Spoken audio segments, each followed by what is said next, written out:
तो दोस्तों, आज जीतू की डायरी में लिखा हुआ है स्टूडेंट प्रोटेस्ट के समर्थन में, यानी देश की राजधानी दिल्ली के जंतर मंतर से लेकर देश के किसी भी हिस्से में जो विद्यार्थी स्टूडेंट अपनी मांगों को लेकर प्रदर्शन कर रहे हैं, उनके समर्थन में आज की वीडियो ये रहेगी। दोस्तों, आपको तो पता ही है कि हमारे देश में हर वर्ष करीब 20 से 25 लाख बच्चे नीट के एग्जाम की तैयारी करते हैं और इससे कहीं ज्यादा मार्जिन दूसरी सरकारी नौकरी की तैयारी बच्चे करते हैं। और दोस्तों, हर बच्चे का और उनके माता पिता का क्या सपना होता है?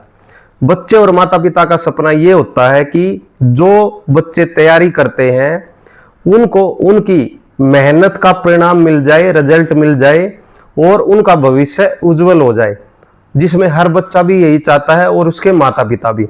लेकिन क्या होता कि हमारे देश में हर साल की तरह इस बार भी नीट का एग्जाम लीक हो गया था, यानी पेपर लीक हो गया था। और नीट के एग्जाम के साथ साथ दूसरी सरकारी नौकरियों के भी पेपर लीक हो गए थे, जिसके भारी विरोध के बावजूद हमारे देश में जगह जगह प्रदर्शन हुए और भारत सरकार के द्वारा री नीट एग्जाम कंडक्ट करवाया गया। लेकिन दोस्तों, आज 22 जुलाई है, यानी जब बच्चे जिन्होंने पहली बार एग्जाम दिया था नीट का और रिजल्ट अब आ भी चुका है, अब तक करीब 20 से 25 बच्चों ने सुसाइड तक कर लिया है।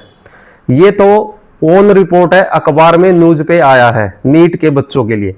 लेकिन आपको एक चीज और बता दे, दूसरी सरकारी नौकरियों की जो बच्चे तैयारी करते हैं उनके पेपर जब लीक होते हैं उसमें भी बहुत ज्यादा मार्जिन में बच्चे सुसाइड तक करते हैं, जो कि अखबारों में भी नहीं छपता और न्यूज चैनलों पर भी नहीं आता। अब बात कर लेते हैं मुख्य मुद्दा क्या है।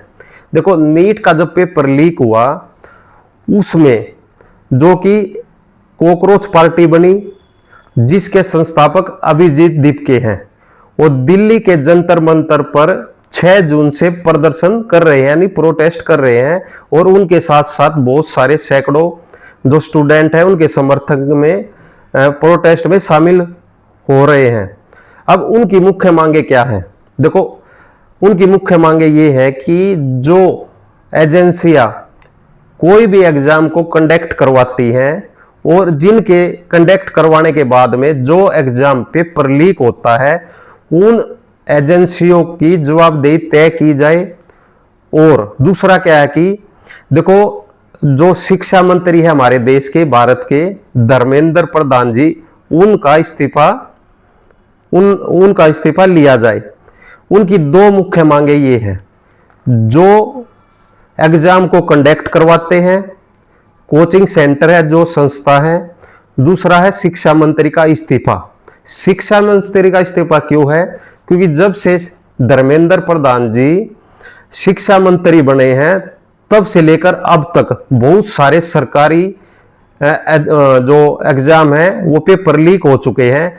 तो मैं भी इसकी चीज के समर्थन में हूं विद्यार्थियों के साथ कि किसी ना किसी की तो अकाउंटेबिलिटी जरूर होनी चाहिए, क्योंकि वो शिक्षा मंत्री है, उसके अंदर ये सारी चीजें आती हैं।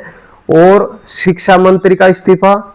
दूसरा क्या है, जो एजेंसियां ये पेपर को कंडक्ट करवाती हैं, यदि बार बार किसी भी एग्जाम को पेपर लीक हो रहा है तो उनका लाइसेंस निरस्त होना चाहिए, उनको जेल होनी चाहिए और उनको जुर्माना भी होना चाहिए। मैं भी इस चीज का समर्थन करता हूं। अब बात कर लेते हैं 6 जून से लेकर अब तक। देखो, 20 जुलाई की क्या कॉल थी अभिजीत दीपके के द्वारा पूरे देश में कि संसद मार्च करेंगे और अपना प्रोटेस्ट चालू रखेंगे। तो उनकी कॉल के द्वारा दिल्ली के संसद मार्च पर प्रोटेस्ट हुआ, जिसमें कि लाखों बच्चे के करीब शामिल हुए। लेकिन क्या हुआ, भारत सरकार के द्वारा उसके आदेश के बावजूद बच्चों पर लाठीचार्ज हुआ, जो कि बिल्कुल ही गलत है। दूसरा क्या है कि सैकड़ों सुरक्षाकर्मी, पुलिसकर्मी घायल हुए, वो भी बहुत गलत है। अब दोस्तों, एक चीज और है जो देखने की है।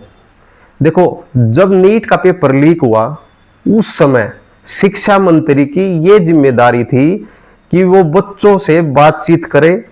दिल्ली के जंतर मंतर पर जब प्रोटेस्ट स्टार्ट हुआ तब ये चीज कर लेनी चाहिए थी कि बच्चों से बातचीत करे और बैठकर उस चीज को सुलझाए।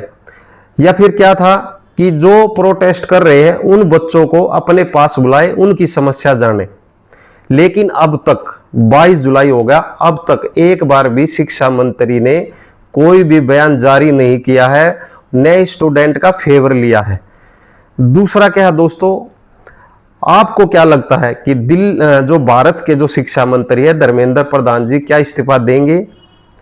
और जो ये जंतर मंतर पर प्रोटेस्ट चल रहा है, मेरी तो ये अपील है कि भाई ये शांतिपूर्वक ऐसे ही प्रोटेस्ट चलता रहे और स्टूडेंट और उनके माता पिता अपने बच्चों के फ्यूचर के लिए प्रोटेस्ट में भी शामिल हो, जो कि शांतिपूर्वक हो। इसके बारे में आप क्या सोचते हो? जीतू की डायरी में आज यही तक था।